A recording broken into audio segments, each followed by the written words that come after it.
বিসমিল্লাহির রহমানির রহিম। শিরকে লা যুলমুন আযীম। আমি আপনাদের সামনে যে আয়াতে কারিমা পড়েছি, এই আয়াতের মধ্যে আল্লাহ পাক রব্বুল আলামিন বলেন, ইন্না শিরকে লা যুলমুন আযীম, নিশ্চয়ই শিরিক মহান বড় গুনাহ। শিরিকের আসলে প্রত্যেকটা কাজ আমাদের কাছে জেনে থাকা দরকার। আল্লাহর সাথে যে বিষয়গুলির সংঘর্ষ, সেগুলাই হলো শিরিক। আর নুরু পাগলার যে কথাগুলো না বললেও নয়, নুরু পাগলাকে যে মাওলানাকে পুলিশ গ্রেপ্তার করছে এলাকার, ওই মাওলানা আরো বরং লাশটাকে উঠানোর জন্য নিষেধ করছেন। ঠিক আছে, উনি শিরকের বিরুদ্ধে কথা বলছেন, এটা তো আমাদের প্রত্যেকের নৈতিক দায়িত্ব আর বলা উচিত।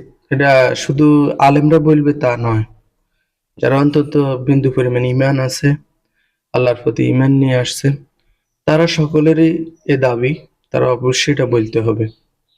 এরপরে নুরু পাগলার লাশটাকে উঠাইছে, উঠানোর পর তারপর ফোড়া দিছে, এটা আবার জঘন্য কাজ করছে। এটা শুভনীয় নয়, কারণ সে তো মরেই গেছে, তাকে আবার উঠাইয়া পোড়া দেওয়া, দ্বিতীয়বার আবার তাকে লাশ বানানো, মারা, এটা তো এক ধরনের অন্যায়।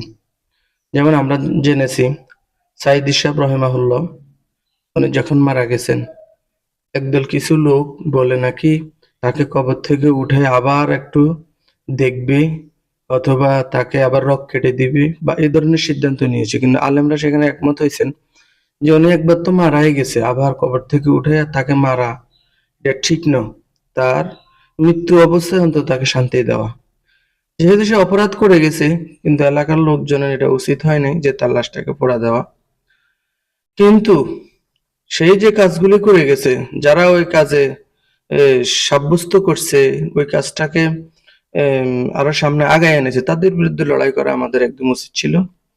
যদি সেটা দিন বিরোধী হয়, কোরআন বিরোধী হয়, আল্লাহর সমস্ত আইন কানুনের বিরোধিতা হয়, তাহলে আমরা তাদের বিরুদ্ধে সোচ্চার হওয়া উচিত ছিল। তাহলে আজকে এই কাজটা এত দীর্ঘায়ু হতো না। দেখে লাশ পোড়া বা এই সমস্ত কাজগুলো হতো না। আল্লাহ পাক রব্বুল আলামিন আমাদের সবাইকে পরিপূর্ণ বোঝার তৌফিক দান করুন।